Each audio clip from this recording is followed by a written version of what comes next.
Madam Toastmaster, fellow Toastmasters, and our guests.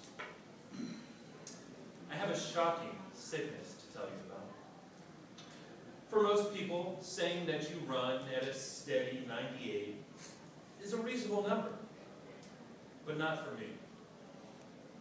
It's the representation of a pathological illness.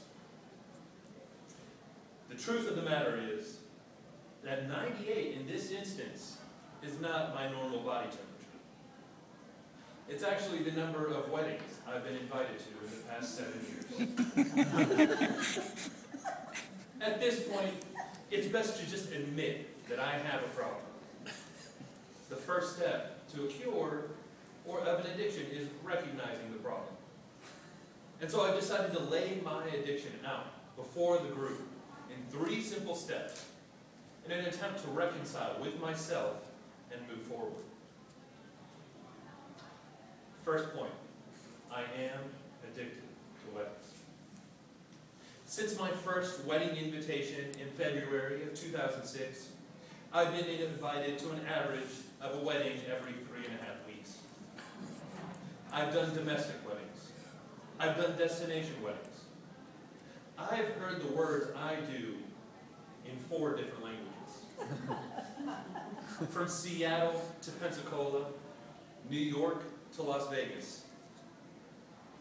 Catholic, Protestant, Orthodox, Hindu, non-religious related, Elvis themed. I've enjoyed them all. Now, most people would say, what's the point of going to all these? Well, I could say it's to celebrate this special day for 2 very special people. But truth be told, I love crab cakes. And I'm nationally known for my chicken dance. That's about all I have to say about that. Second point, Katherine Heigl has nothing on me. She did the movie 27 Dresses. I have donned a tux 28 times. I have the distinct pleasure of saying that I have been in every single position a man can be in a wedding, save the groom. That includes being the usher, to escort friends and family to their seats with an offered elbow and small talk of the bride or groom. I've been the groomsman, and I'm actually going to take an aside here to say, groomsman is one of the best roles you can do in a wedding, because you literally just have to stand there and look pretty.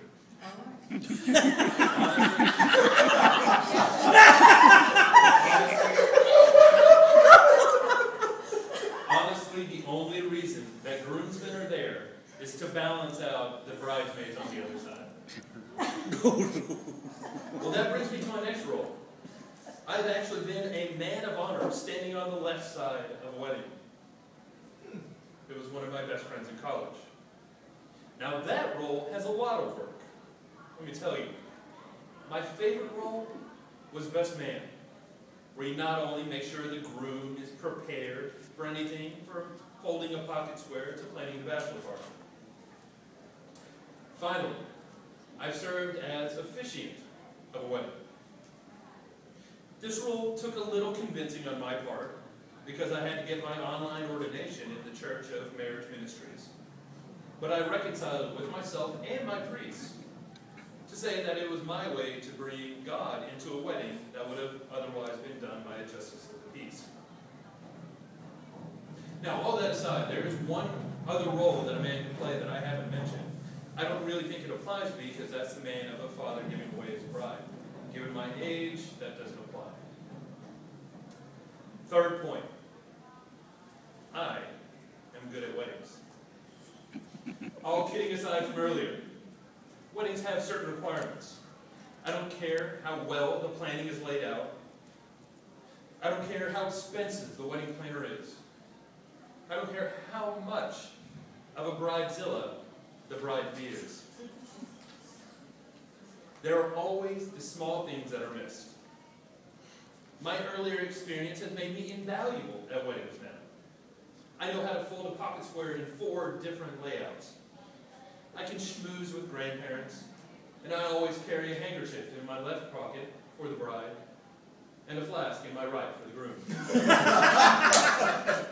I have danced with flower girls, and I've made a room cry with the best man speech. There is always a need for a Chacko at a wedding. Fresh off a wedding this weekend in Dallas, I had to reconcile myself with the truth. I am a wedding addict. The truth is, I enjoy being around people on the happiest day of their life. It's an interesting transition. We don't choose the day we're born. We don't choose the time or the sex of our children. And although we try to postpone it, we don't really choose the date of our death. So a wedding is one of the few major life events that we can choose. And it's an honor to see the creation of a family out of two individual beings. I have full-blown wedding fever. And although that fever has not required my own yet, it has given me plenty of research on how to do it right.